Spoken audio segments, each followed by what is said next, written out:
Hari Om, roasted ego. The author talks of the time when she had an unusual desire to cook something for Puja Gurudev herself. She decided to cook spinach pastries.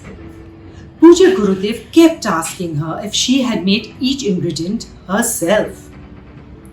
This made her realize that she was only an instrument to make them and was stripped of all the illusions and defenses of the ego.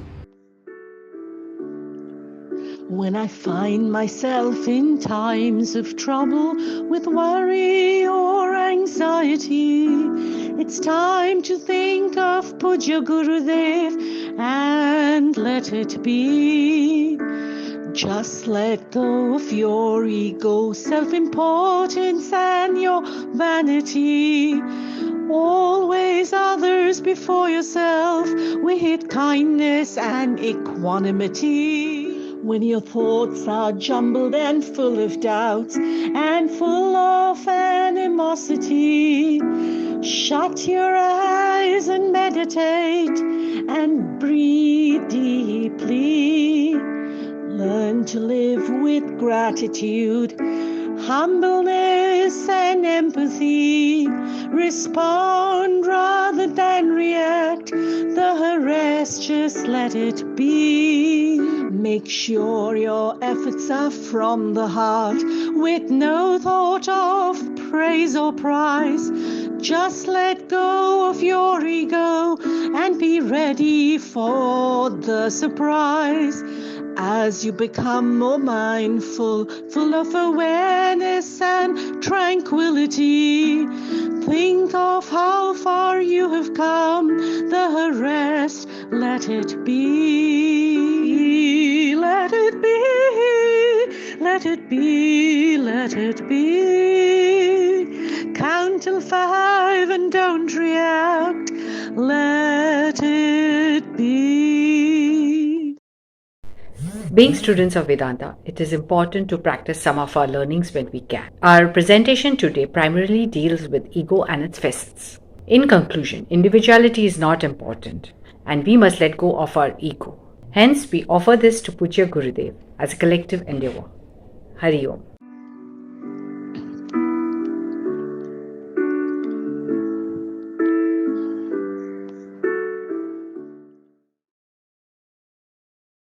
Hari Om.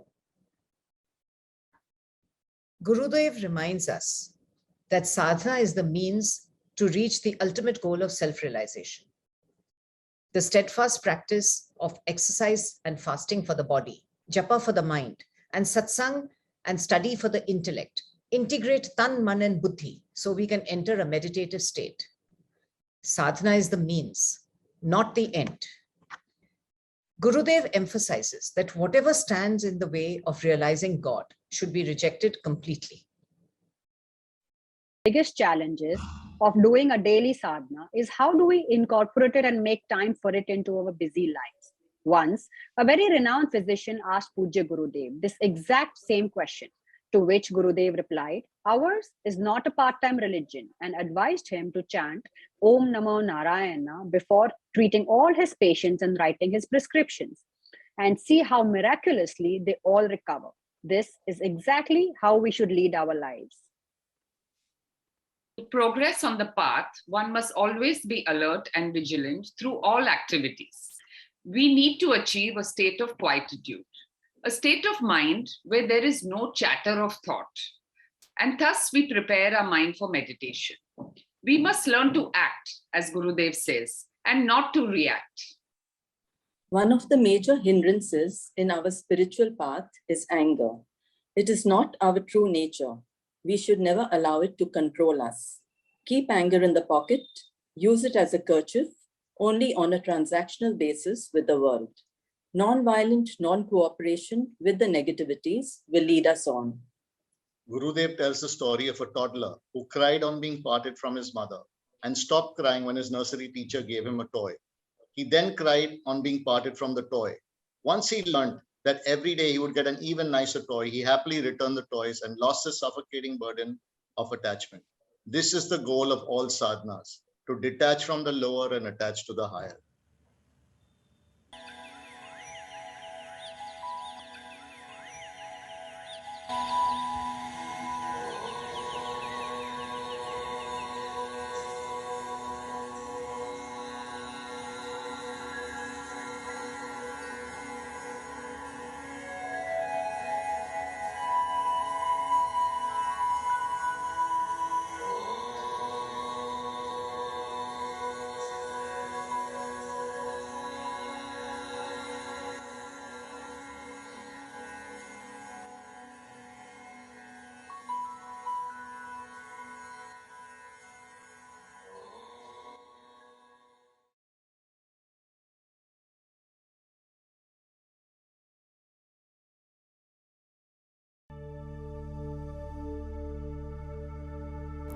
A devotee, overwhelmed with love for Pujya Gurudev, was keen to accompany him on a trip so that she could continue to be near him and spend more time with him. She prepared to join the group that would soon leave with Pujya Gurudev. You are not going. The young woman stayed back, but she was in despair.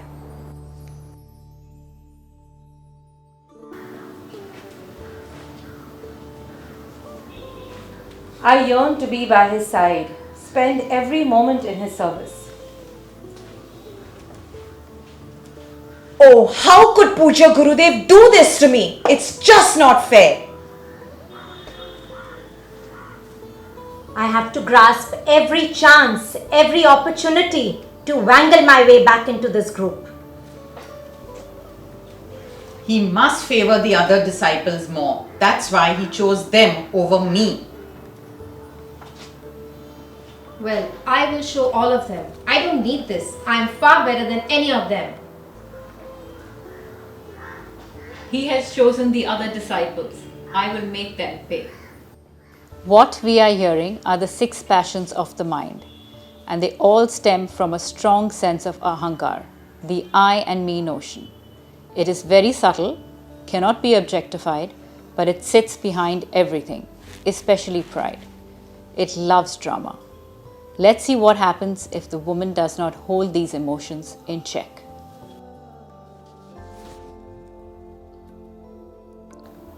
I thought about it a lot. Pujya Gurudev really hurt me. All I wanted to do was serve him. His public rejection of my affection was so humiliating. I don't think I need to be treated like this. It's best I leave the satsang. This over-sentimentality is nothing else but our ego talking. Drop the I and the martyr feeling. Don't fall prey to it. Let's look at another scene.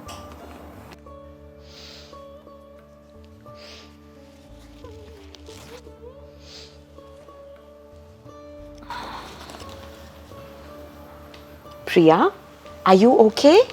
Yes, why shouldn't I be? Well, Pujya Gurudev was quite abrupt with you. Yes, I think it was to teach me a lesson. Why should my desires overwhelm me? Sure, I admit I was eager to accompany him. I admit I cried bitterly afterwards. But with each tear, simply lightened the load of my ego. I stopped crying when I realized what Gurudev was trying to teach me was simply about attachment and ego. Sometimes we each need to face a little bit of public rejection to understand the power of ego. Which way we decide to go from here shows the win or loss over our ego. See how the disciple's entire perspective changed. From feeling victimized by her emotions, she was able to evaluate the incident under the scanner of her rational intellect and emerge victorious over her ego. Indeed, ego can lead to our downfall.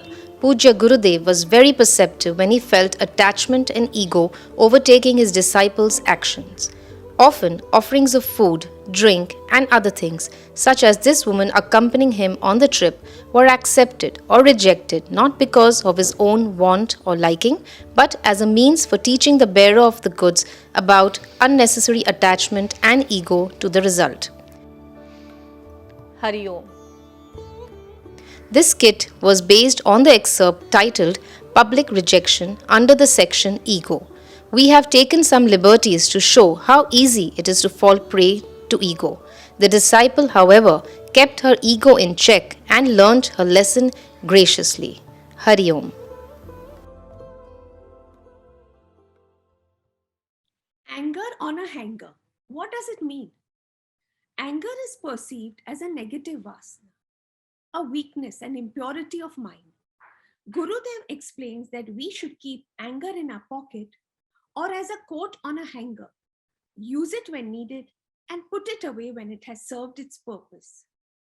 Four friends meet over coffee to discuss a birthday invite of a society bigwig, Ashish Kapoor. Hi all, I'm so excited about going to Mr. Kapoor's party. I hope you're all coming. Of course. In fact, I have bought a new dress for the happening party. Me too. Really looking forward to it. Ashish's food and decor are out of this world. I'm not going for sure. How can you even think of going to this party after the shabby way he's behaved? What have you against him? How can the leader of such a big organization throw such an obscene party and not pay his employees? I just don't get it. Why do we pander to the unscrupulous wealthy? Isn't there a lesson for all of us in this? Come on, don't be so goody-goody. Our not going will not make a difference to anyone. Just come for a little time with us and you can do little charity if that makes you feel happy. All of us are going. You'll get FOMO later, huh, Kaya? Then it'll be of no use. Forget FOMO. I'd rather have JOMO. This morning, I read about an employee committing suicide. Can you all imagine? Isn't this blood money? It's just the principle of the matter. I feel it's wrong to celebrate at the cost of the lesser privileged. I'm not going. Kaya's emotional outburst surprises her friends. Her cause is selfless and her expression is that of righteous anger. Most of our actions stem from acting without thinking or thinking without acting. Think. Would Nirbhaya have got the justice that she fought for if thousands of women had not expressed their righteous anger through non-violent acts of non-cooperation, a simple feminist movement that rocked the courts and fast-tracked even the scales of justice? All we need is the courage of our own convictions. Hari Om.